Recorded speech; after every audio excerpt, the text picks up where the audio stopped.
Vamos a referirnos en esta sesión a un evento que tiene que ver con la crítica de la razón literaria. Y es que los próximos días 30 y 31 de enero del año que viene, 30-31 de enero de 2025, tendrá lugar un congreso internacional en Internet sobre la crítica de la razón literaria. El congreso lo organiza la plataforma Egregius y participan en este evento diferentes universidades y diferentes departamentos universitarios que han tenido a bien la celebración, la organización, llevar a cabo la convocatoria de un encuentro académico donde se plantea el uso de esta obra, el uso de la crítica de la razón literaria para interpretar una serie de hechos, básicamente literarios, pero no solo limitados a la literatura. Este evento, que puede encontrarse bajo el tema de teoría de la literatura, crítica de la razón literaria e innovación investigadora en estudios literarios, lo pueden encontrar en internet en el enlace que se pone aquí a continuación, https://link/ y después las iniciales que ven aquí, JZ mayúscula, K minúscula, U mayúscula, NA minúsculas, JZK1. Bien, en este enlace que aquí ven a mi espalda pueden encontrar directamente en el enlace abreviado lo que tiene que ver con toda la información de este congreso. Ahora bien, ¿por qué un congreso de esta naturaleza? Como quizás muchos de ustedes saben, la crítica de la razón literaria se publicó por vez primera en 2017 y después sufrió una serie de actualizaciones, lógicamente, hasta ponerse al día en algunos otros aspectos y responder a algunas de las recepciones críticas de las que la obra ha sido y sigue siendo objeto. Ya consideramos que la edición actual de 2022, que triplicó la extensión de la edición originaria y disponible actualmente en Internet, es la definición definitiva de esta obra. Es la consumación, la articulación, el cierre, podríamos decir, ya definitivo de esta obra. Lo que venga después ya será otra cuestión, pero digamos que aproximadamente en la elaboración de esta obra se invirtieron unos 25 años. Esta obra supuso una articulación en diferentes obras, en diferentes libros, de algo que responde a un análisis crítico del racionalismo literario, a una crítica de las posibilidades de razonar, de examinar racionalmente lo que son los materiales literarios y la literatura. Es decir, que lo que se plantea es una crítica del racionalismo de la literatura, una forma racional, naturalmente racional, de pensar lo que la literatura es en diferentes modalidades y en diferentes aspectos. Somos plenamente conscientes de que esta obra sale al público precisamente en una época, y esto lo hemos subrayado en numerosísimas ocasiones, en una época en la que la formación literaria ha disminuido de manera brutal, de manera irreversible en muchos aspectos, y se mantendrá irreversible también durante mucho tiempo, durante muchas décadas.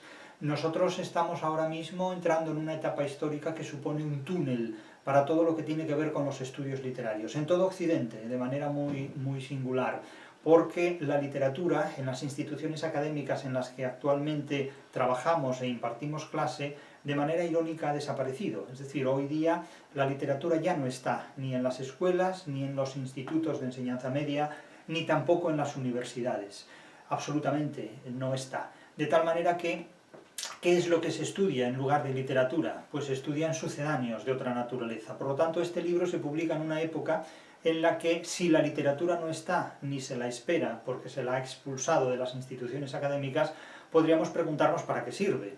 Bien, pues sirve para lo que ustedes quieran, pero evidentemente nosotros no escribimos un libro para la ANECA, no escribimos un libro para hacer currículum, que es lo que más daña y lo que más destruye hoy día la investigación científica, que los universitarios estudian para la ANECA, no estudian para desarrollar los ámbitos científicos y académicos para los cuales teórica y prácticamente trabajan. No es lo mismo hacer un currículum para la ANECA que hacer un currículum para la investigación literaria, son caminos completamente divergentes. De tal manera que o se lleva una doble vida, en el sentido de que se hace por una parte un currículum para el desarrollo burocrático, para el desarrollo administrativo, para las agencias de evaluación, o se hace un currículum para la ciencia. Hacer un currículum para la investigación científica supone no prosperar burocráticamente. Entonces, o se hacen las dos cosas, es decir, se lleva una doble vida, o se puede ser un buen investigador, pero en absoluto reconocido por la administración pública. Entonces, ante este dilema, mayoritariamente la mayor parte de la gente opta por hacer un currículum destinado a la satisfacción burocrática, al progreso administrativo, y descuida completamente la actividad científica. En otros casos, los más solitarios o los más singulares cultivan ambas facetas con un resultado que solo se nota muy a largo plazo. En mi caso yo he hecho las dos cosas, es decir, yo ya he terminado realmente mi trayectoria académica, en realidad he hecho y he dicho todo lo que tenía que hacer y todo lo que tenía que decir, por lo tanto puedo hablar con seguridad de lo vivido, de lo hecho, y he cultivado un currículum burocrático y administrativo para que administrativamente y burocráticamente nadie pudiera ponerme trabas a mi desarrollo profesional, como de hecho así ocurrió, y por otro lado he desarrollado también un currículum para satisfacer las exigencias que la literatura exigía y que comúnmente han quedado desatendidas, sobre todo a lo largo de las 3 últimas décadas, es decir, durante los últimos 30 años, lo he dicho en numerosas ocasiones porque es cierto y es importante advertirlo, he impartido clase en diferentes universidades de Europa y de América y he observado cómo se han ido deteriorando progresivamente, exponencialmente, todas las posibilidades de interpretación de lo que la literatura es y de lo que la literatura exige.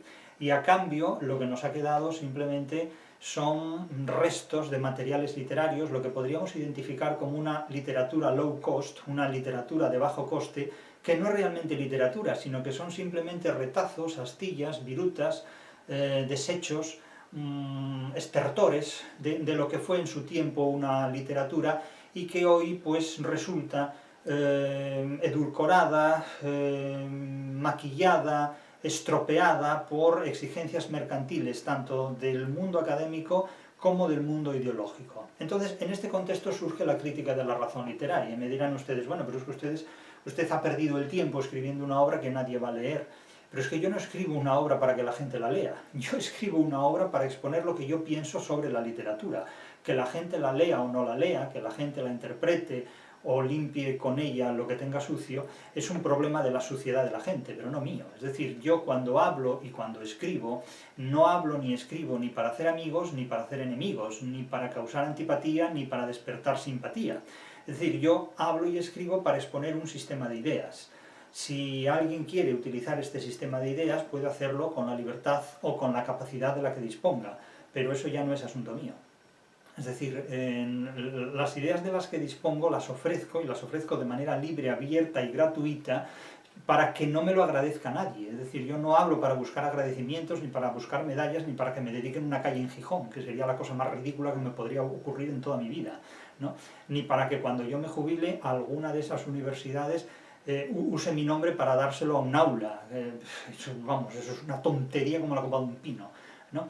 Evidentemente, yo hablo y escribo simplemente para exponer un sistema de ideas acerca de lo que la literatura es.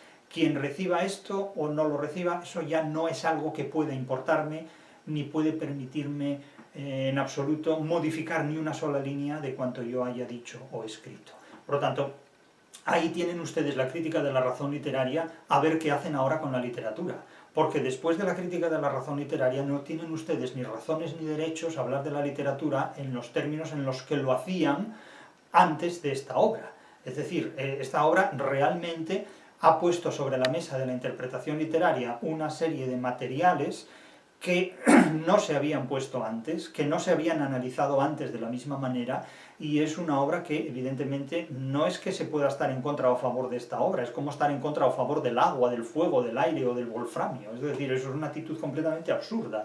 Esta obra lo que plantea es una pregunta: ¿qué puede hacer el lector con una obra de esta naturaleza a partir de lo que la literatura le exige? O sea, no es lo que puede hacer alguien con esta obra, es lo que alguien puede hacer con esta obra tomando como referencia la literatura.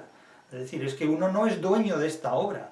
El único dueño de esta obra es la literatura, en definitiva, de manera que cuando hablamos de la crítica de la razón literaria, hablamos sobre todo de las posibilidades y de las exigencias que la literatura mantiene ante un lector y expone ante un lector que tiene a su disposición la posibilidad de interpretarla con la crítica de la razón literaria.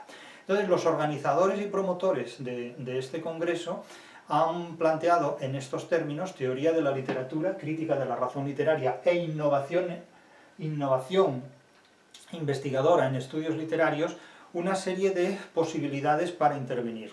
Todos ustedes pueden intervenir, pueden enviar su comunicación, su ponencia, su trabajo, antes del 30-31 de enero del año próximo y exponerla de manera libre y abierta en Internet, después naturalmente de pasar un proceso de selección, por supuesto. Hay mucha gente que se entusiasma con esta obra y dice, bueno, yo voy a estudiar la crítica de la razón literaria, voy a interpretar la literatura, pero luego cuando se encuentran con la obra y se encuentran con las exigencias, no que requiere la obra, sino las exigencias que requiere la literatura, porque esta obra lo único que hace es ceder la palabra a la literatura, y ceder a la literatura muy abiertamente que diga con claridad qué es lo que exige para su interpretación, porque hay mucha gente que alegremente cree que interpretar la literatura es interpretar un código de barras, o decir cualquier historieta, o exponer ocurrencias. Claro, esta es otra de las características del mundo contemporáneo. El mundo en el que actualmente vivimos, hay un hecho en este mundo que es lo que hemos llamado, y vamos a acuñar este término, que es la anarquía comunicativa, o la anarquía semiológica, en virtud de la cual cada uno puede decir lo que quiera, puede utilizar el lenguaje como le dé la gana, puede llamar a un hipopótamo cacatúa o puede decir que la Tierra es plana. Es decir, todo esto tiene, desde el punto de vista de la comunicación pública, la misma legitimidad. Es decir, que es tan legítimo hablar al derecho como hablar al revés, llamar a las cosas por su nombre o llamarlas por el nombre completamente equivocado. Claro, en un contexto de esta naturaleza, la literatura queda a merced de la ignorancia violenta, es decir, de la barbarie. Y en consecuencia, cuando los bárbaros ocupan las instituciones académicas, políticas y sociales, pues evidentemente la sociedad o es que se desvanece o es que se transforma en otra cosa, pero no sigue siendo lo que era. En un contexto de esta naturaleza, preservar la crítica racionalista de la literatura ante una serie de adversidades que plantean la literatura como un discurso terapéutico, como un discurso ideológico, como un discurso religioso, como un discurso grotesco y ridículo, es decir, pues surgen ocurrentes como los que plantean pues, traducir el Quijote de Cervantes al español actual, que bueno, es una ocurrencia extraordinaria y fabulosa, que incluso el mercado ha sancionado al convertirlo como un producto mercantil en un hipotético caso.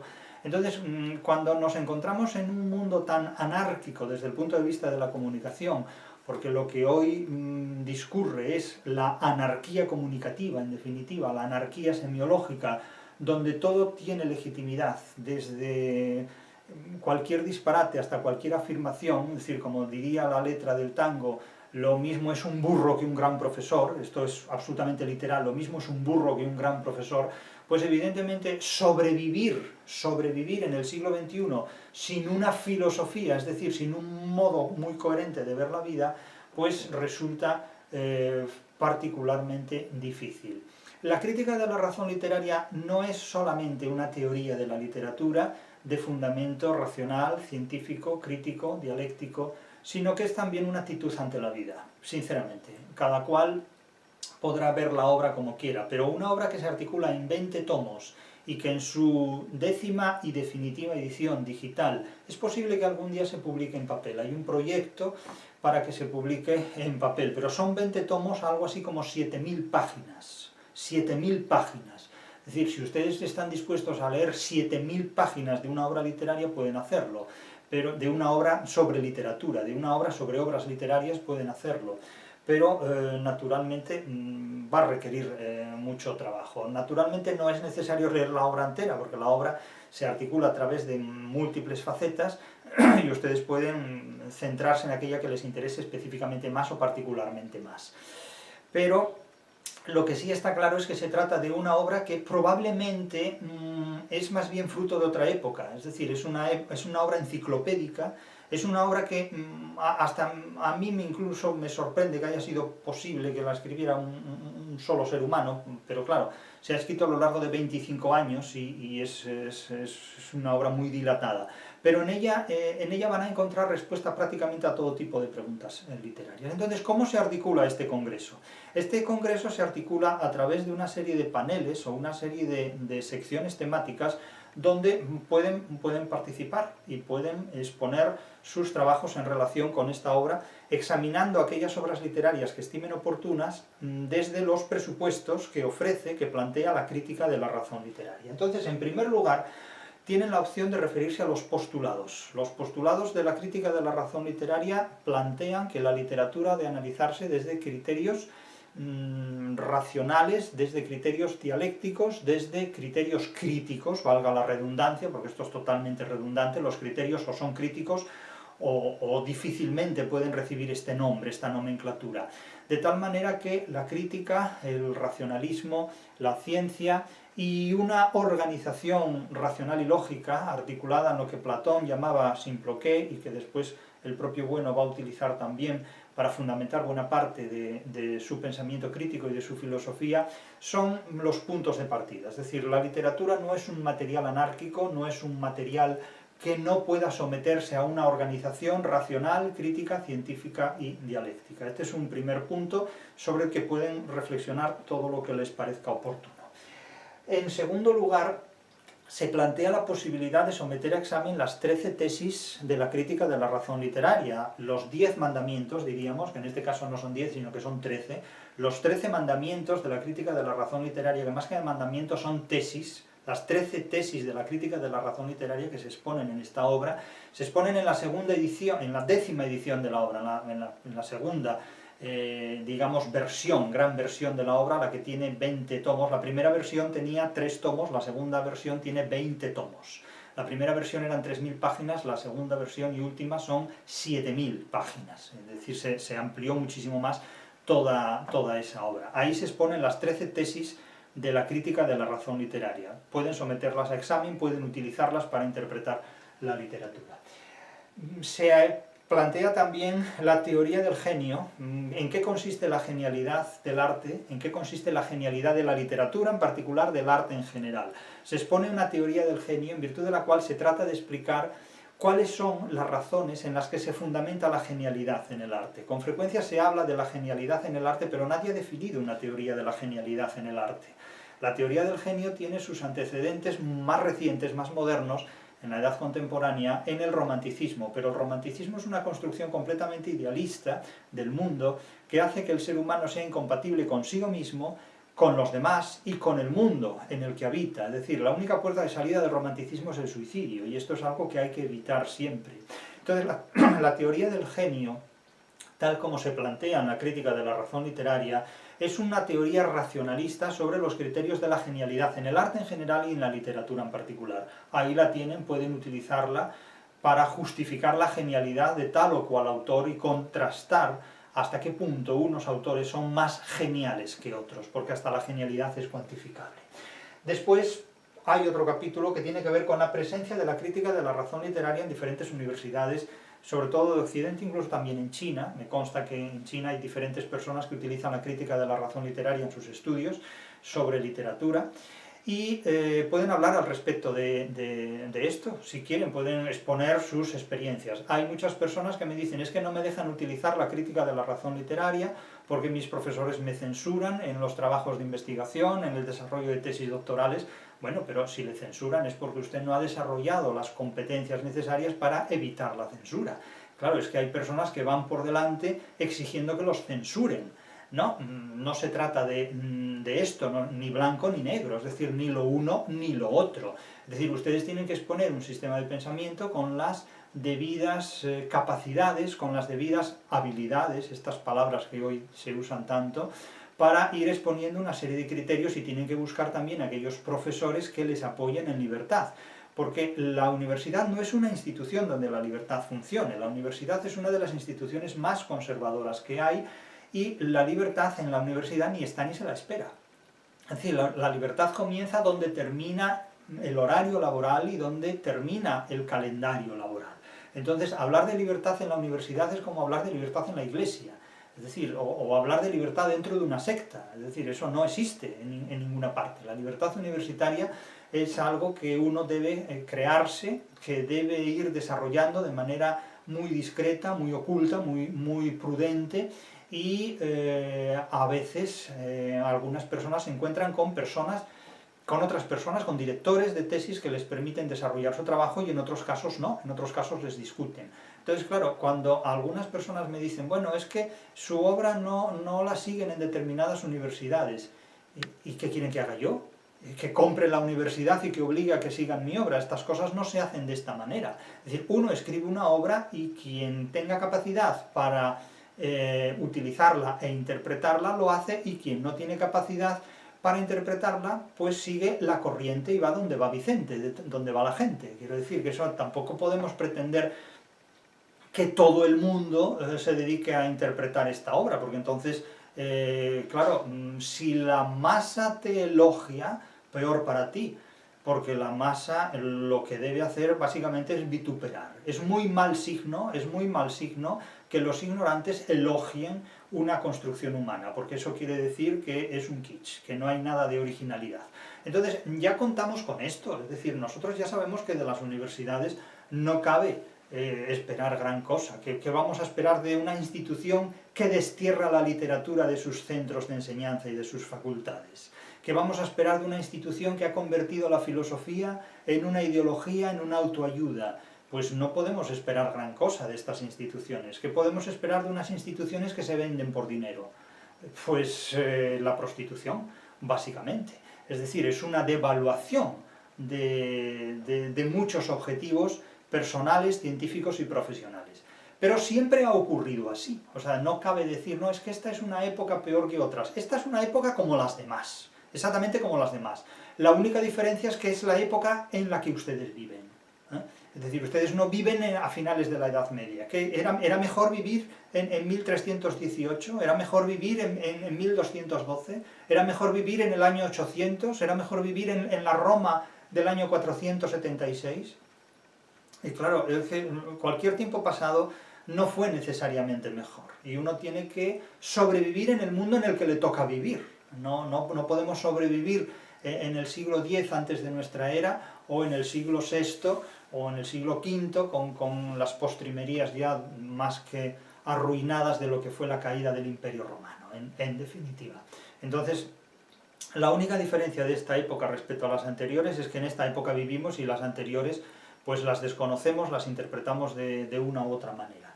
Pero en realidad, ustedes tienen la crítica de la razón literaria a su disposición. Si la quieren usar, la usan, y si no, pues no la usan. Pero evidentemente lo que no pueden negar es que las posibilidades que hoy, el siglo XXI, les da para interpretar la literatura son mayores de las que tenían a su disposición hace 30 años cuando esta obra no existía. Y ahí lo tienen, en definitiva. Entonces, claro, la presencia de la crítica de la razón literaria en diferentes universidades se debe a lo que cada uno de ustedes, a título personal, sea capaz de hacer con esta obra. En contra de la institución dentro de la cual investigan, porque a favor no van a tener nunca nada, pero ni de esta obra ni tampoco de las otras, por lo tanto, no se crean que nadie hace una obra original, o acaso Karl Popper, cuando escribe la teoría del conocimiento humano, las obras de Popper sobre la epistemología, encontraron apoyo. ¿Acaso las obras de Freud encuentran apoyo inmediatamente? No, encontraron muchas críticas y aún hoy las encuentran todavía. ¿Acaso la obra de Nietzsche encuentra apoyo en sus contemporáneos? Incluso hasta el propio Quijote recibió numerosísimas críticas por parte de alguien tan indiscutible como era Lope de Vega. Entonces aquí lo que no podemos suponer es que vamos a escribir un libro y que todo Dios nos va a aplaudir, porque eso es una ignorancia de lo que es la vida y la realidad completa. Uno escribe un libro y expone una tesis porque quiere dar forma objetiva a su interpretación. Lo que hagan los demás con eso se la pela y se la suda completamente, porque ya no es asunto propio, ya no es asunto de uno. Eso, solo el que se preocupa de las masas es un individuo cuyas emociones dependen de los demás. No es mi caso. Son los demás los que dependen de lo que yo diga, no al revés. Son los demás los que se parasitan de mí, no yo de los demás. Eso es una gran diferencia. Otra cuestión que quiero que analicen es la definición misma de literatura, el concepto mismo de literatura. La crítica de la razón literaria da un concepto de literatura que por el momento nadie ha sabido reemplazar por otro mejor. No, lo han criticado, lo han analizado, dicen que es A, que es B, que es C, que es simple, que es complejo, que es difuso. Pueden decir misa cantada, pero lo que no han sido es capaces de plantear un concepto que supere al que aquí se plantea. el concepto de literatura y la definición de literatura. Naturalmente es muy interesante hacerse famoso, buscar publicidad criticando una obra como La crítica de la razón literaria. Bien, pueden hacerlo, pueden dar las uvas, pueden hacer un sketch publicitario dando las uvas de fin de año con La crítica de la razón literaria, vale, muy bien, pueden hacerlo, pero eso no significa nada, realmente. Porque los planteamientos de la obra, por lo que se refiere a su concepto y definición de literatura, son los que son, y o lo toman o lo dejan, pero realmente si no hacen una crítica constructiva, vale más que no hagan nada, porque lo que harán serán el ridículo. Entonces el concepto de definición que de literatura da la crítica de la razón literaria está muy articulado y muy fundamentado, como todo el mundo sabe, en esa declaración en virtud de la cual la literatura es una construcción humana y también racional, que se abre camino hacia la libertad a través de la lucha, lo cual es absolutamente fundamental, y del pensamiento dialéctico, que utiliza signos lingüísticos a los que confiere un valor poético o estético, que los románticos alemanes llamaron estético y que la tradición hispano-greco-latina considera como poético, a los que inviste de un valor ficcional, de un estatuto ficcional, y que inscribe en un proceso comunicativo de dimensiones pragmáticas que se desarrollan geográficamente, históricamente y también políticamente, y que por supuesto se fundamentan en 4 términos fundamentales, que son el autor, la obra, el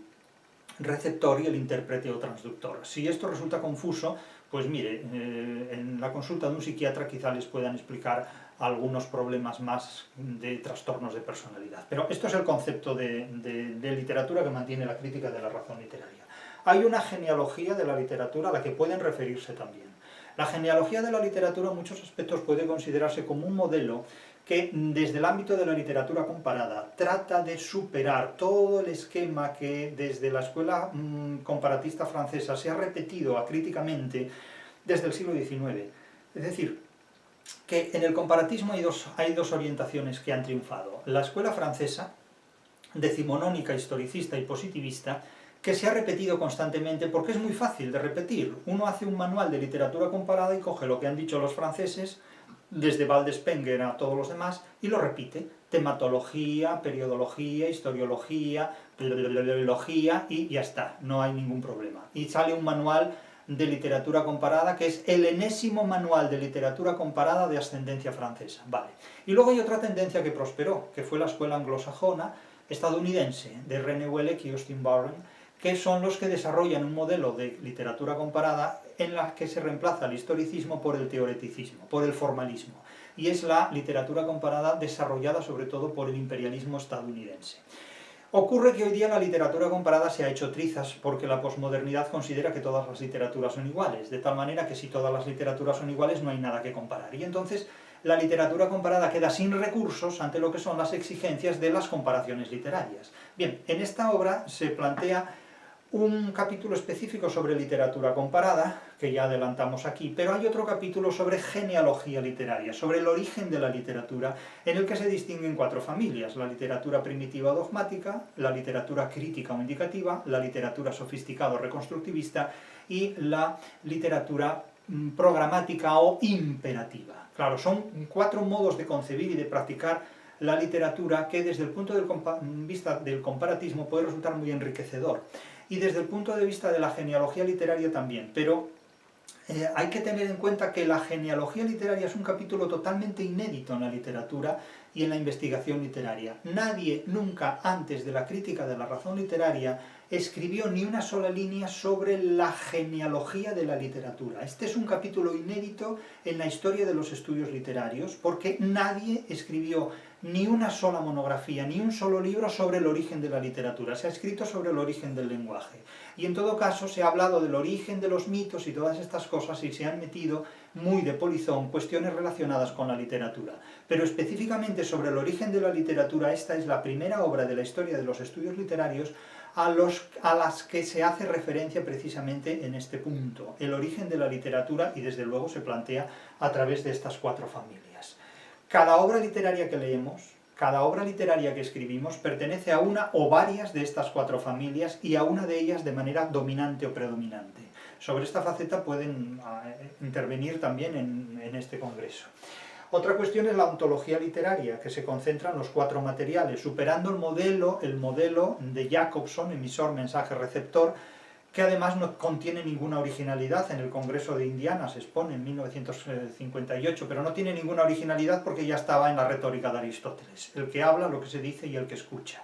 Por lo tanto, aquí Jacobson, tan admirado, hoy día totalmente desconocido, ya, pero tan admirado en su momento, no aporta nada nuevo, ni nada original, realmente, porque todo lo que dice Jacobson ya lo había dicho Aristóteles, incluso mejor que Jacobson.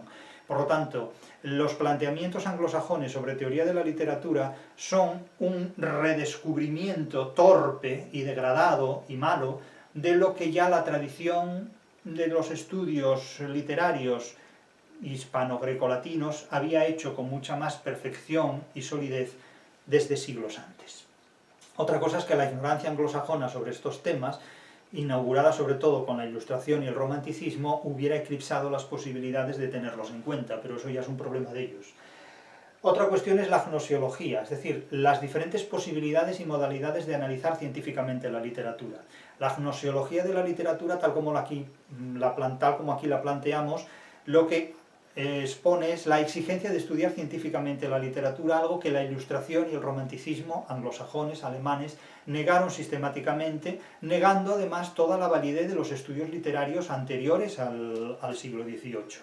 Claro, esto es una cuestión sorprendente que además ha sido asumida como si tal cosa, es decir, como si fuera una verdad impepinable, por toda Hispanoamérica y por toda la tradición hispánica, lo cual es realmente sorprendente. Es decir, sorprende que una tradición cultural que nace en Grecia, se desarrolla a través de la latinidad y de todo el Renacimiento italiano y del Barroco español, de repente desde el siglo XVIII asuma neciamente, desde la ignorancia de planteamientos anglosajones, que la literatura no se puede estudiar científicamente, lo cual es una cosa completamente ridícula, como si otras cosas se pueden estudiar científicamente y la literatura no.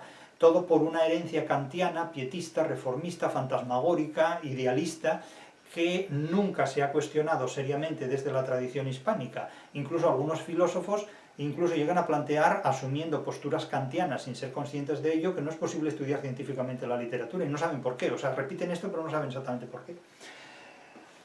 Otra cuestión que se plantea es la de los géneros literarios. Hay dos teorías históricas de referencia sobre los géneros literarios, que son la de Aristóteles y la de Hegel. La de Aristóteles no nos sirve por el hecho de que Aristóteles se enfrenta a una literatura que no es la nuestra. Aristóteles habla de la literatura ignorando 25 siglos de literatura que nosotros estamos obligados a tener en cuenta. Por lo tanto, no podemos considerar de referencia una teoría de los géneros literarios que se expone, que se construye, teniendo delante una literatura que carece de los 25 siglos de historia que exige la literatura que sí nosotros tenemos delante. Y por otro lado, la teoría de los géneros literarios de Hegel es una teoría de los géneros literarios alemanes, por así decirlo, y totalmente idealista, es decir, es la teoría de los géneros literarios del gran hermano del idealismo alemán, que hace de la literatura lo que a Alemania le interesa hacer con la literatura. Pero una cosa es la historia de la literatura universal y otra cosa es la historia alemana de la literatura universal. Son dos cosas completamente diferentes, ¿eh? Es decir, no es lo mismo una teoría de los géneros literarios que una teoría alemana de los géneros literarios de la literatura universal. Son cuestiones completamente diferentes. Alemania es un país que ha visto el resto del mundo desde los agujeros del idealismo alemán, que además es solo uno, solo tiene un agujero, el idealismo alemán. Entonces es una visión muy limitada. Y desde esta perspectiva, el propio Ortega desarrolló su propia perspectiva, su kitsch, en definitiva, ¿no? Entonces, aquí planteamos una teoría de los géneros literarios que no tiene nada que ver ni con la de Aristóteles ni con la de Hegel, y que exige una relación genológica de los materiales literarios, genológica, no genealógica, tomando como referencia el origen, sino genológica, tomando como referencia al gen literario, que es completamente diferente a todas las teorías literarias anteriores. Otra cosa es que este libro tenga intérpretes, que lo continúan, que los tendrá, pero a lo mejor tiene uno cada 100 años. Claro, y me dirán ustedes, ¿y vale la pena escribir un libro para que tenga un lector inteligente cada 100 años? Por supuesto que sí. ¿Cuántos lectores inteligentes creen ustedes que tienen los libros que escriben ustedes? Pues a lo mejor menos que uno cada 100 años. Entonces, mucho cuidado con las soberbias en este sentido, porque aquí escribimos un libro y creemos que todos son lectores inteligentes. Son lectores, y cada uno de nosotros como lectores hace lo que puede. 10º término, la ficción literaria. La ficción es un aspecto clave de la literatura. Sin ficción no hay literatura, y quien no comprende lo que es la ficción literaria no comprende lo que es la literatura. La crítica de la razón literaria ha apostado mucho por el valor de la ficción en la literatura, y desde luego la ficción es el test, es el predictor que revela si alguien tiene capacidad o no para interpretar lo que la literatura es. Con la ficción ocurre lo mismo que cuando utilizamos un deíctico. Si nosotros señalamos con el dedo a la luna y nuestro interlocutor se queda mirando al dedo, es porque no sabe qué es la ficción literaria, por decirlo muy suavemente. Y eso le ocurre mucho a quienes tienen una capacidad limitada exclusivamente a interpretar el sentido de las palabras en un sentido literal. Cuando alguien interpreta el sentido de una palabra en su sentido exclusivamente literal, quiere decir que no es capaz de percibir las diferentes acepciones que tiene esta palabra. Y la ficción, sobre todo, maneja muchas acepciones. La literatura es música pedalizada, es música con pedal.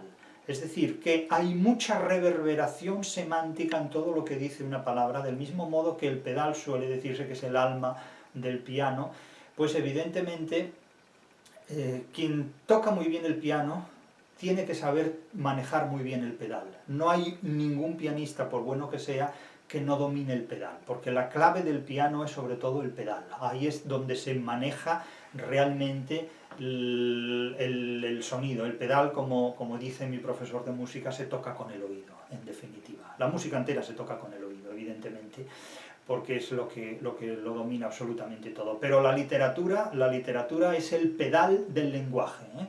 La literatura es el pedal sonoro del lenguaje. Lo que el pedal es a la música de piano, la literatura lo es al lenguaje. Y en definitiva, el pedal es lo que suspende, evidentemente, la veridicción. Esta es una cuestión que se explica en el capítulo dedicado a la ficción literaria, pero aquí en la ficción literaria tienen los intérpretes de la literatura una cita muy importante. Entonces me hace mucha gracia que hoy día se siga hablando de la ficción ignorando lo que plantea este capítulo, porque si ustedes hablan de literatura ignorando la crítica de la razón literaria, es lo mismo que si hablaran de literatura en 1990. Es decir, hablan de literatura con 30 años de retraso. Así mismo se lo digo, tómense la afirmación como les dé la gana. 11ª cuestión, la literatura comparada. Ya me he referido antes y no me voy a repetir, pero aquí planteamos un análisis del comparatismo literario de forma que supera la posmodernidad. Ocúpense de él si quieren. Y luego hay un capítulo importante. El estudio de la literatura a través de medios, de recursos, de disciplinas y de materias que filtran los estudios literarios, que de alguna manera son un filtro, son un intermediario. La historia. Estudiar la literatura a través de la historia no es lo mismo que estudiar la literatura prescindiendo de la historia. Si nosotros nos ponemos las gafas de los historiadores para interpretar la literatura, vemos cosas que no veríamos si prescindimos de esas gafas. Pero estas cosas a veces no son cosas con las que haya que comulgar, sino que son cuestiones que hay que criticar. Es decir, el estudio de la literatura a través de la historia es un estudio muy diferente de la literatura a través de otras materias, como pueden ser, por ejemplo, las que señalamos a continuación. Estudiar la literatura a través de las ciencias. ¿De qué ciencias? Imagínense ustedes un estudio de la literatura a través de la medicina, lo que puede dar lugar a una novela naturalista. El estudio de la literatura a través de las filosofías, eso se ha practicado mucho, pero ¿de qué filosofías? Porque no todas las filosofías son iguales. Hay filosofías que eclipsan la literatura, hay filosofías que obturan la literatura, hay filosofías que la iluminan mejor que otras filosofías, hay filosofías que son un dogma para la literatura, hay filosofías patibularias respecto a la literatura, como la de Platón, etc. Es decir, que estudiar la literatura a través de las filosofías, pero ¿a través de qué filosofía? ¿Y qué es lo que se ve de la literatura cuando la literatura se la estudia a través de la filosofía? Esta es una cuestión enormemente importante. Como digo, a través de las ciencias, claro, estudiar la literatura a través del mercado, a través de las ciencias del mercado, pues revela que muchos de los productos que se hacen pasar por literatura no son tales. No es lo mismo escribir para el mercado que escribir para los lectores de obras literarias. La interpretación de la literatura a través de las artes. Imagínense estudiar la literatura a través de la pintura, a través de la música, a través del cine. Esto se ha hecho mucho a través del cine porque es muy fácil, es mucho más fácil estudiar la literatura a través del cine que a través de la pintura, que a través de la arquitectura, que a través de la escultura, que a través de la música, evidentemente. Y luego estudiar la literatura a través de las ideologías, que es el punto al que se reduce prácticamente el siglo XXI y la posmodernidad. reducir la literatura a la confirmación ideológica de un dogma. Claro, cuando las ideologías, las filosofías dogmáticas, las religiones, los fundamentalismos científicos estudian la literatura, lo hacen reductivamente, lo hacen reductoramente, para hacer de la literatura una baza a su servicio, a su disposición. Bien, todos estos planteamientos y muchos otros que no les puedo sintetizar aquí, son los que ofrece la crítica de la razón literaria. Con esta obra ustedes tienen un recurso muy importante para analizar la literatura en vanguardia de la investigación literaria, ya no solo occidental, sino francamente universal. No hay ni una sola universidad del mundo donde la crítica de la razón literaria tenga en estos momentos una alternativa más potente. Lo que se van a encontrar en definitiva con la crítica de la razón literaria es un instrumento que otros métodos, otras corrientes de investigación quedan insuficientes. Desde la crítica de la razón literaria, ustedes pueden interpretar otras metodologías que se utilizan para analizar la literatura, pero desde otras metodologías no se puede interpretar la crítica de la razón literaria, porque la crítica de la razón literaria es una escala musical que comprende e integra otras formas, otras versiones de escala musical. Digamos que la crítica de la razón literaria sería una escala dodecafónica, mientras que otras metodologías son escalas pentatónicas. Porque la crítica de la razón literaria implica lo que los demás tienen, pero los demás no implican lo que la crítica de la razón literaria ofrece. Y si no me creen, lean la obra y después hablamos. Si están interesados pueden participar en este congreso enviando su propuesta de comunicación a través del enlace que aquí aparece. Ustedes lo ven a mis espaldas, ven perfectamente el enlace al que hago referencia, aquí lo tienen. De tal manera que en internet, si ponen Teoría de la literatura, crítica de la razón literaria e innovación investigadora en estudios literarios, en la plataforma de Egregius, ahí encontrarán lo que necesitan saber para participar en este congreso y ofrecer sus interpretaciones sobre la literatura a partir de esta obra. Buena suerte.